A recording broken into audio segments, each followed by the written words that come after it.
उत्तर प्रदेश की सियासत में कांशीराम से शुरू हुई दलित पॉलिटिक्स आपको किस ओर जाती हुई दिख रही है? अक्सर क्या हमेशा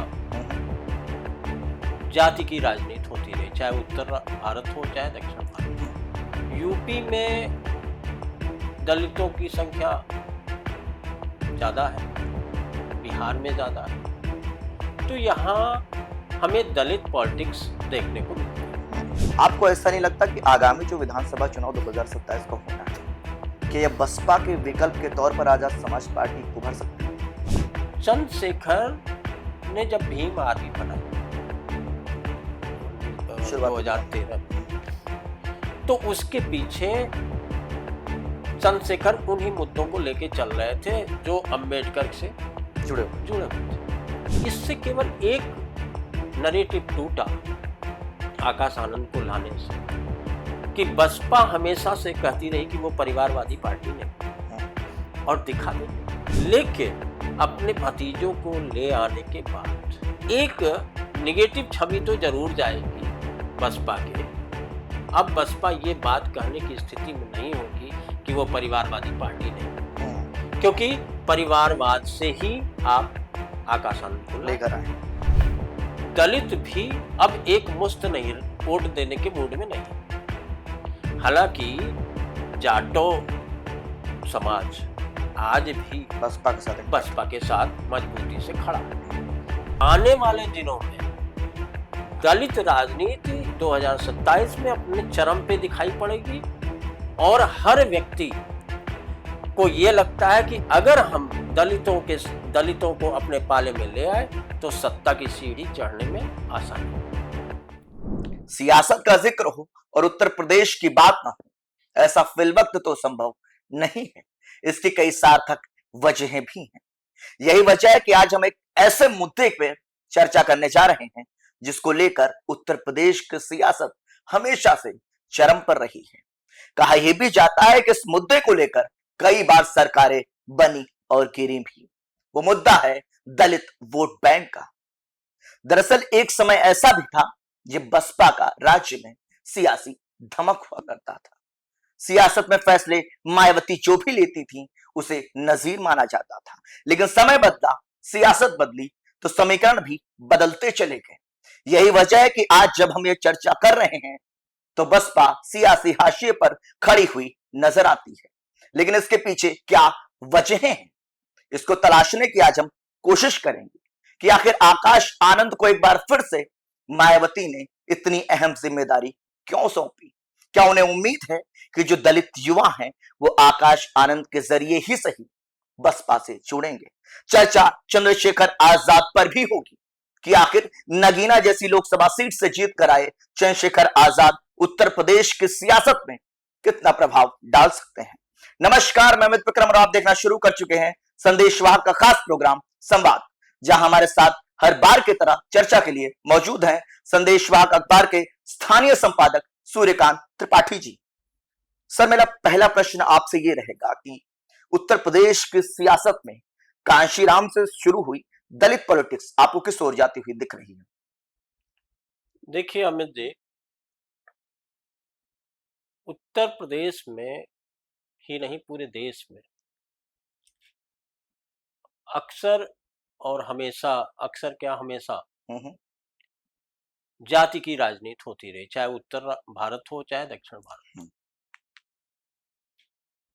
यूपी में दलितों की संख्या ज्यादा है, बिहार में ज्यादा है, तो यहाँ हमें दलित पॉलिटिक्स देखने को मिलती है। लेकिन दलित पॉलिटिक्स की शुरुआत यथार्थ में अगर हम देखें, व्यवहारिक रूप में देखें, तो उत्तर प्रदेश में कांशीराम जी ने की। हाँ। BS4 बामसेप, DS4 बामसेप के जरिए उस समय जो राजनीति बनाई गई दलितों को अपने पाले में ले आने के, तो कांशीराम ने उसमें सवर्णों को अलग कर दिया। हाँ। दलितों अति पिछड़ों और मुस्लिमों को एक तरफ कर दिया, अल्पसंख्यकों को एक तरफ कर दिया और उन्हीं पर फोकस किया। तो अगर हम ऐसे कहें कि शुद्ध रूप से कांसीराम जी ने भी दलित पॉलिटिक्स पूरी तरह नहीं की, तो ये गलत नहीं होगा। हालांकि दलित उनके केंद्र में थे, केंद्र में दलित ही थे, और इसी के सहारे कांसीराम जी ने पॉलिटिक्स की, और इसी के सहारे यूपी में बसपा ने न केवल अपनी जमीन मजबूत की, सैद्धांतिक तरीके से भी मजबूत की, वैचारिक तरीके से भी मजबूत की, और व्यवहारिक यानी राजनीतिक सत्ता के गलियारे तक पहुंचने में भी मजबूती कांसीराम जी ने प्रदान की। इसी का परिणाम था कि उत्तर प्रदेश में मायावती 4 बार मुख्यमंत्री रही, कई बार समर्थन में और खुद अपने बूते बहुमत में भी आई, 7 से 12 को। तो लेकिन वो जो दौर था कांसीराम जी का, और ये भी कह सकते हैं कि मायावती का दौर, और इधर हम कह सकते हैं कि मुलायम सिंह का दौर, तो प्रकारांतर से ये दोनों विचारधाराएं चल रही थी यूपी में। एक तरफ मुलायम सिंह जी थे, जो माई समीकरण लेके चल रहे थे मुस्लिम और यादव को। कांसीराम जी अति पिछड़े मुस्लिम्स और दलितों को लेके चल रहे थे। तो ये प्रकरण एक समानांतर जातीय राजनीति चल रही थी, चाहे वो मुलायम सिंह कर रहे हो और चाहे कांसीराम कर रहे हो और बाद में मायावती कर रहे हो। तो ये दलित राजनीति चलती रही। लेकिन आज की डेट में अब दलित राजनीति एक नए मोड़ पे आके खड़ी हो गई, और उस मोड़ पे खड़े होने के पीछे सबसे बड़ा कारण अगर हम देखें तो उत्तर प्रदेश में भाजपा का और देश में नरेंद्र मोदी का उदय होना है। क्योंकि नरेंद्र मोदी का उदय हुआ और उत्तर प्रदेश में दलित राजनीति में एक जर्क आया, एक ब्रेक लगा, एक विखराव हुआ। अब मायावती के साथ या बसपा के साथ दलित वोटर छिटकने लगे, और हम ये कह सकते हैं कि भाजपा के उदय से उत्तर प्रदेश में गैर जाटो जो थे, जो शुद्ध रूप से दलित नहीं, अति पिछड़े और गैर जाटो, मतलब दलितों में भी जो एक गैर जाटो बिरादरी थी, वो चली गई भाजपा के साथ। यही चीज, ये जो राजनीतिक समीकरण बने, यहीं से दलित राजनीति को एक झटका लगा और उसे बसपा संभाल नहीं पाई, इसलिए झटका लगा। बसपा अनुपस्थित रही और मायावती संघर्ष की जगह समीकरण की राजनीति पर चलती रही। सपा भी इस बात को समझने लगी थी कि हम अब सियासत में, विशेष करके जब अखिलेश ने कमान संभाली, तो अब पुरानी चीजें बदल गई। अब ये हुआ कि अब गांव की भाषा बोलने वाला कोई नहीं रहा। अब एक संतुलित भाषा पढ़े लिखे लोगों की तरीके से, चाहे वो अखिलेश बाबू बोल रहे हो और चाहे कांग्रेस के लोग बोल रहे हो, चाहे भाजपा के लोग बोल रहे हो, तो एक सधी भाषा, जो राजनीति की भाषा, आधुनिक राजनीति की भाषा शुरू हुई। गवई पॉलिटिक्स या ग्रामीणों से जोड़ करके जो एक दूसरे का हित चिंतन करना या अपने वोट बैंक के साथ खड़े होना, उसके सुख दुख में खड़े होना, ये चीजें धीरे धीरे कम होती चली गई। यही से दलित राजनीति ने पूरा टर्न किया, यू टर्न। अब इस यू टर्न का फायदा अलग अलग तरीके से लोगों को मिल रहा है। आने वाले समय में अगर हम देखें तो आज दलित राजनीति पर हर आदमी की निगाह, जाहिर सी बात, चाहे हर पार्टियों की निगाह है। उनको लग रहा है कि सियासत में बहुत पानी बह चुका है, अब हम उस पुराने पैटर्न पे चल नहीं सकते जिस पैटर्न पे हम कभी चला करते थे। ये बात मायावती को भी समझ में आ गई है, अखिलेश यादव ये बसपा को भी सपा को भी समझ में आ गई है। भाजपा तो खैर इस बात को समझ चुकी थी पहले ही, और इसीलिए उसने अपनी तमाम रणनीतियां बनाई। तो हालांकि ये उद्वेलन है, एक तरीके से कहिए कि शांत पानी में एक कंकड़ी फेंकी गई है, ये उद्वेलन है, और उसी उद्वेलन से समीकरण निकलेंगे। अब वो समीकरण किस तरफ ले जाएंगे, क्या वो बसपा को पुनः स्थापित करेंगे, या बसपा को पूरी तरह खत्म कर देंगे, या आजाद चंद्रशेखर का उत्थान होगा जो थोड़ा बहुत दिख रहा है, या आजाद बसपा के विकल्प के रूप में तैयार होंगे। ये तमाम चीजें दलित राजनीति में फिल वक्त दिख रही हैं।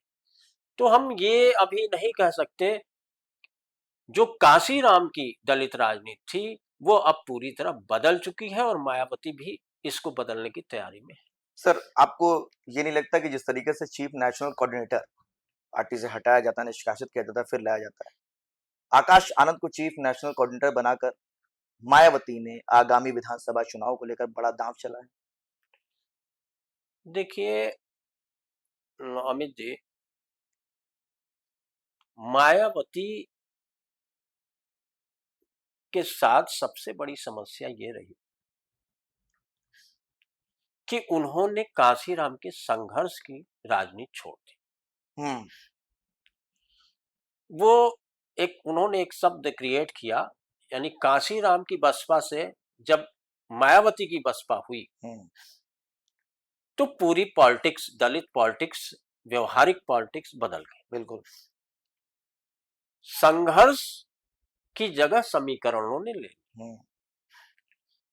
मायावती ने इसको सोशल इंजीनियरिंग का नाम दिया, जिसमें कभी वो दलित मुस्लिमों को ले एकजुट करने की कोशिश करती दिखती हैं, कभी जो है दलित ब्राह्मणों को एकजुट करने की कोशिश करती हैं, कभी एक तरीके से कहा जाए कि उनकी मान्यता ये रही कि हम बिना सड़क पर उतरे जाति समीकरण से सत्ता पा सकते हैं, जो कि संभव नहीं। एक दो बार इनको मिल गया तो उनको लगा कि नहीं हम पा सकते हैं। इस बात को मायावती आज तक पकड़ के बैठी हुई। वो ये समझ ही नहीं पा रही है कि समीकरण अब महत्वपूर्ण नहीं रह गए। अगर समीकरण महत्वपूर्ण होते तो 2024 में दलितों की एक बड़ी संख्या सपा के साथ गई। सपा को ये उम्मीद नहीं थी कि दलित उनके साथ इतने जुड़ेंगे। ये बात अलग है कि कांग्रेस का उसमें मेन फैक्टर था, लेकिन गए, इंडिया गठबंधन के साथ गए। ये पॉलिटिक्स का बदलाव, यानी दलित अब एक मुश्त वोट देने के मूड में नहीं दिख रहे, जो उनकी बात करेगा उनके साथ वो खड़े हैं। मायावती ने यही गड़बड़ की। अब उन्हें जब 2024 में पूरी तरह झटका लग गया, लगातार चुनाव वो हारती चली जा रही, जनाधार गिरता जा रहा। 2022 में जो जनाधार 13% था, वो लोकसभा चुनाव 2024 में 9% आ गया। तो जब ये सारी चीजें सामने आई तो उनके दिमाग बसपा का चिंतन की तरफ गया। इधर चंद्रशेखर का उभार हुआ नगीना सीट से, यहीं से मायावती को ये चिंता होने लगी कि कहीं ऐसा न हो कि बसपा का विकल्प चंद्रशेखर बन जाए और हमारी सत्ता, जो हमारी जमीन है, वो एक तरीके से छीन करके ले जाए। तो मायावती ने कई प्रयोग किए। अब उनका प्रयोग ये हो गया है कि नहीं, हमें समीकरण और रणनीति बदलने की जरूरत नहीं। हम अगर कांशीराम के संघर्ष की रणनीति पे चले तो हम सफल हो सकते हैं, हम सियासत में अपनी पैठ बना सकते हैं। चूंकि काशीराम ने एक वैचारिक आंदोलन खड़ा किया था, जाहिर सी बात, एक संगठनात्मक ढांचा तैयार किया था जो आज भी मायावती का इंतजार कर रहा है, बशर्ते मायावती लोगों के बीच में जाए तो। पश्चिमी उत्तर प्रदेश का क्षेत्र और पूर्वी उत्तर प्रदेश का बहुत सारे दलित इलाके ऐसे हैं जो आज भी बहन जी को महत्व देते हैं, लेकिन मायावती ने इस पे अभी फोकस नहीं किया है। अब उन्होंने एक नया जो प्रयोग किया कि अब अपना उत्तराधिकारी खोजवा जाए, जिसमें उन्होंने आकाश आनंद का चयन किया। हालांकि बीच में उनसे विवाद हुए, उनको पार्टी से निकाला गया, और इस बार लेकिन आकाश आनंद जब आए तो पूरी तरह से फुल फ्लैज आए। चीफ नेशनल कोऑर्डिनेटर यानी सेकंड नंबर के, मायावती के बाद सेकंड नंबर के वो पदाधिकारी हो गए हैं बसपा में। सारे 3 जो उनके चीफ कोऑर्डिनेटर, जो नेशनल कोऑर्डिनेटर है, वो उनको रिपोर्ट करेंगे। अब थोड़ा सा आकाश आनंद को समझने की जरूरत है। आकाश आनंद सुविधा वाली राजनीति से आए, सुविधाजनक राजनीति है इनकी। दिल्ली में पढ़े लिखे, और एक तरीके से हम ये कह सकते हैं कि जिस जगह यंग नेताओं को तवज्जो दी जा रही है, पढ़े लिखे लोगों को नेतृत्व दिया जा रहा है हर जगह, भाजपा भी इसको एक्सेप्ट करती है, भाजपा भी वही काम करती है। मायावती को अब लग रहा है कि एक पढ़ा लिखा व्यक्ति जरूरी है, एक उत्तराधिकारी भी जरूरी है, और एक पढ़ा लिखा जरूरी है, ताकि जो दलितों के शिक्षित वर्ग को, युवा वर्ग को जोड़ सके, और कहीं न कहीं आजाद की, चंद्रशेखर की जो प्रभाव बढ़ रहा है, कम कर सके, उस पे एक दीवार की तरह से खड़ा हो सके। इसमें उन्होंने आकाश आनंद को जोड़ा। आकाश आनंद को एक तरीके से उन्होंने अगर दूसरे शब्दों में कहें तो मायावती ने एक मार्गदर्शक की भूमिका अपना ली आज की डेट में, कि आप आगे बढ़िए, हम आपको पीछे से सलाह मशविरा देते रहे, बहुत सारे काम प्रचार प्रसार के। आकाश आनंद के जो अंदर जो सबसे अच्छी चीज है, जो काम कर सकती है बसपा के लिए, वो ये कि वो मैनेजमेंट के आदमी भी हैं, MBA कर रखा है उन्होंने, और वो भी लंदन से किया है, पढ़े लिखे है ही हैं। जवाब उनका पॉलिटिकली भी सधा हुआ होता है, कभी कभी आक्रामक रुख अपनाते हैं, लेकिन उन्होंने एक चीज की कि जिस अम्बेडकरवाद की बुनियाद पर दलित राजनीति टिकी, उस अम्बेडकरवाद को और संविधान को में आकाश आनंद केवल सामाजिक न्याय की बात नहीं करते, वो इसकी भी बात करते हैं कि युवाओं की जरूरत क्या है, स्टार्टअप की बात करेंगे, युवाओं के जो नए नए प्रयोग हैं, आर्थिकी की बात करेंगे, रोजगार की, और उसको जोड़ करके वो एक नया संवाद स्थापित कर रहे हैं आकाश आनंद। और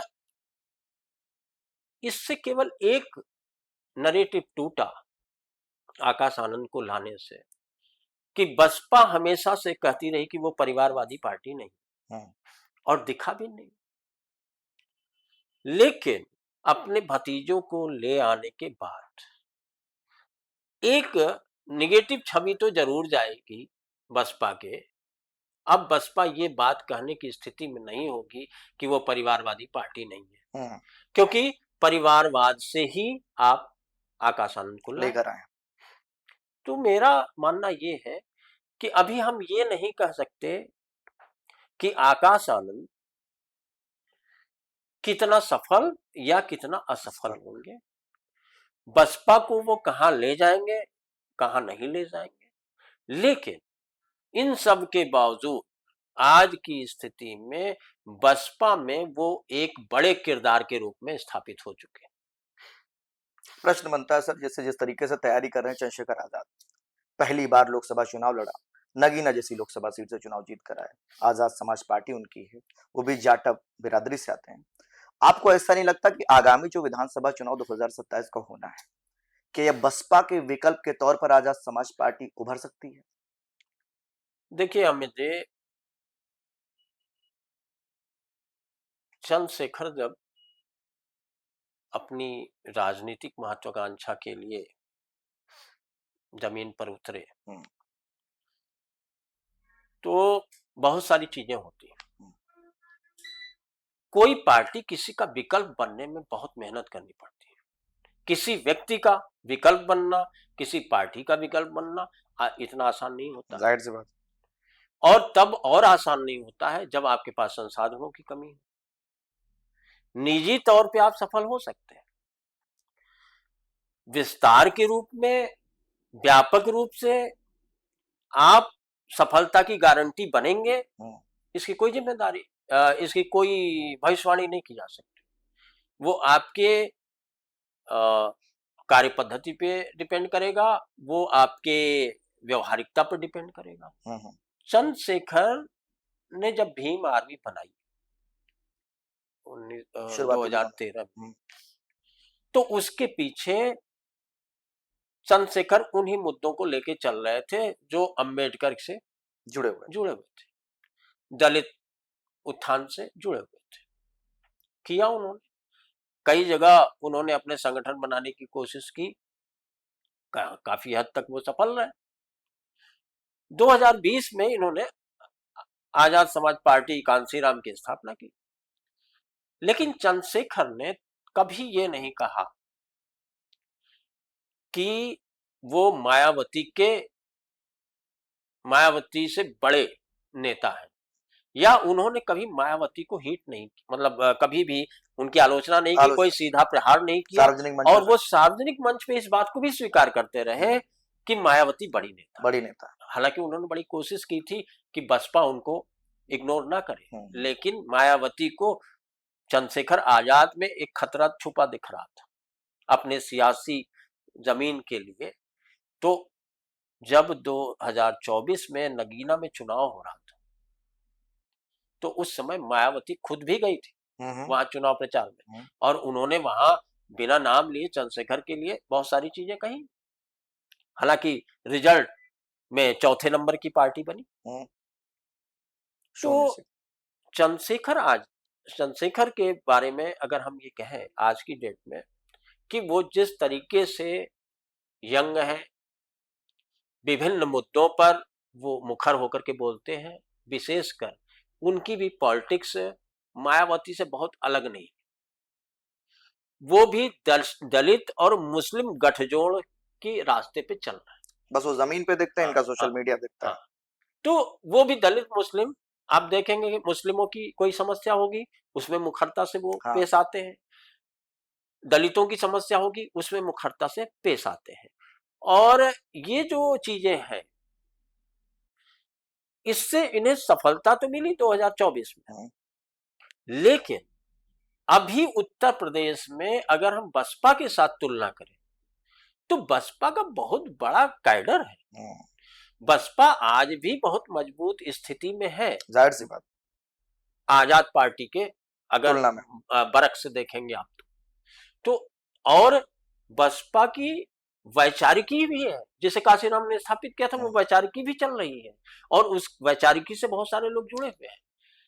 चंद्रशेखर आजाद को सफलता इसलिए मिली क्योंकि पश्चिमी उत्तर प्रदेश में बसपा अनुपस्थित रही। अगर आज भी मायावती पश्चिमी उत्तर प्रदेश में जमीन पर उतरे तो ये भी संभावना है कि चंद्रशेखर की सियासी जो यात्रा है वो बहुत दूर न जाए, अगर ऐसा कर सके मायावती तो। लेकिन इस बात से भी इनकार नहीं किया जा सकता कि चंद्रशेखर अपने बूते उसी बिजनौर से अपनी सियासत शुरू की जिस बिजनौर से मायावती ने की थी, सांसद रहे। और हम अभी किसी के मतलब ये नहीं कह सकते कि चंद्रशेखर का भविष्य अच्छा है या खराब है, या वो विकल्प बन सकते हैं या नहीं बन सकते हैं, लेकिन ये बात तो तय है कि दलितों के लिए जो एक विकल्प के रूप में चंद्रशेखर एक चेहरे के रूप में दिखाई तो पड़ ही रहे हैं। तो ये सिस्टम चंद्रशेखर का है, बसपा का है, और दलित राजनीति में ये दोनों चाहते हैं कि हम उसके नेतृत्वकर्ता बन के उभरे। 27 चुनाव को लेकर सपा हो, भाजपा हो, कांग्रेस हो, सभी लोग दलित वोट बैंक को साधने की कोशिश कर रहे हैं। ऐसे में आपको ये नहीं लगता कि जिस तरीके से तीनों, खासतौर पे मुख्य विपक्षी दल समाजवादी पार्टी, सत्ता पक्ष भाजपा, इन तीनों की आपसी लड़ाई में कहीं दलित वोट बैंक छिटक जाए और इसका सीधा नुकसान बसपा और आजाद समाज पार्टी, चंद्रशेखर आजाद और मायावती को? देखिए अमित जी, दलित पॉलिटिक्स में हमने अभी बताया कि दलित पॉलिटिक्स में बदलाव आ गया। दलित भी अब एक मुश्त नहीं, वोट देने के मूड में नहीं। हालांकि जाटो समाज आज भी बसपा के साथ मजबूती से खड़ा है, लेकिन जो गैर जाटो हैं वो बिखर चुके हैं। चाहे कांग्रेस हो, चाहे भाजपा हो, चाहे सपा हो, चाहे बसपा हो, चाहे आजाद, ये इन सारे लोगों को ये लग रहा है, जनसंख्या को देखते हुए, यूपी में दलितों की जनसंख्या को देखते हुए, कि अगर ये समाज हमारे साथ जुड़ जाएगा तो सत्ता का रास्ता हमारे लिए आसान हो जाएगा। बिल्कुल। और इसीलिए तमाम कोशिशों के बावजूद सपा अपने वाई समीकरण से सत्ता तक नहीं पहुंच पा रही। इसलिए कभी वो सवर्णों की राजनीति शुरू कर देते हैं, कभी वो जो है पीडीए में पी को पंडित बता देते हैं, पी को पत्रकार भी बताते हैं। तो वो उनका अपना अपना सिस्टम चल रहा है अखिलेश जी का। तो और इधर आपने देखा होगा कि ब्राह्मणों को लेकर के अखिलेश जी कुछ ज्यादा ही उदार है, उसकी उनकी पॉलिटिक्स कर रहे हैं। लेकिन सपा का और भाजपा और कांग्रेस तीनों का फोकस ये है, भाजपा चाह रही कि जो दलित उससे 2024 में छिटक के गए हैं इंडिया गठबंधन को, विशेषकर कांग्रेस और सपा के पक्ष में, वो फिर से आ जाए वापस। और इसीलिए वो बहुत बौद्धिक कार्यक्रम चला रही है, युवाओं को जोड़ने की कोशिश कर रहे हैं, दलित बौद्धिक चिंतकों को जोड़ने की कोशिश कर रहे हैं। भाजपा सामाजिक न्याय करके इन्होंने अभी बौद्धिक सेमिनार्स भी चलाए। कांग्रेस के नेता प्रतिपक्ष राहुल गांधी कई बार मायावती से अप्रत्यक्ष रूप से इशारा कर चुके हैं मायावती को कि आप हमारे साथ आइए, इंडिया गठबंधन के साथ आइए, क्योंकि वैचारिकी हमारी आपकी मिलती। और यही हाल अब बसपा और आजाद पार्टी का। आजाद पार्टी चूंकि अभी उभर रही, तो उसके सामने पाने को बहुत कुछ है, खोने के लिए कुछ नहीं। तो ऐसे में आजाद पार्टी अपनी कोशिश कर रही, चंद्रशेखर जी अपनी कोशिश कर रहे हैं। बसपा को लगता है कि अगर हम अपने वोट बैंक को फिर से जाटों और गैर जाटों को फिर से अगर हम जोड़ लें, तो हम एक अपनी खोई जमीन को पा सकते हैं, सियासत में फिर हम प्रासंगिक हो सकते हैं। लेकिन गैर जाटों और क्यों छिटके मायावती से, इसके पीछे खुद मायावती या बसपा जिम्मेदार। इन्होंने भाजपा जब से यूपी की सत्ता में आई और मोदी देश की सत्ता में आए, तब से मायावती ने कभी भी मुद्दों को लेकर के आक्रामक रुख अब अख्तियार नहीं किया। लगा ही नहीं लोगों को, जनता को लगा ही नहीं कि ये विपक्ष की भूमिका में है। और बहुत सारे ऐसे मुद्दे थे जिसमें सपा कांग्रेस ने जबरदस्त संघर्ष किया, सड़कों पे उतरे। मायावती केवल सलाह दे करके काम खत्म कर रही थी। लोगों के दिमाग में ये बन गया कि ये कहीं न कहीं भाजपा के प्रति सॉफ्ट कॉर्नर है। यही संवाद पहुंच गया गैर जाटों तक। तो उन्हें लगा कि जो जीतेगा उसके साथ हम जुड़ जाए, भाजपा अगर जीत रही तो भाजपा के साथ जुड़ जाए। गैर जाटों से छिटक गए और खुद अति पिछड़ी जातियां मोदी की वजह से आई और जो यहाँ के नेता थे उनके वजह से आई। मायावती के इस व्यवहार को विपक्ष ने एक नया नैरेटिव गढ़ दिया और बता दिया कि ये बी टीम है भाजपा की।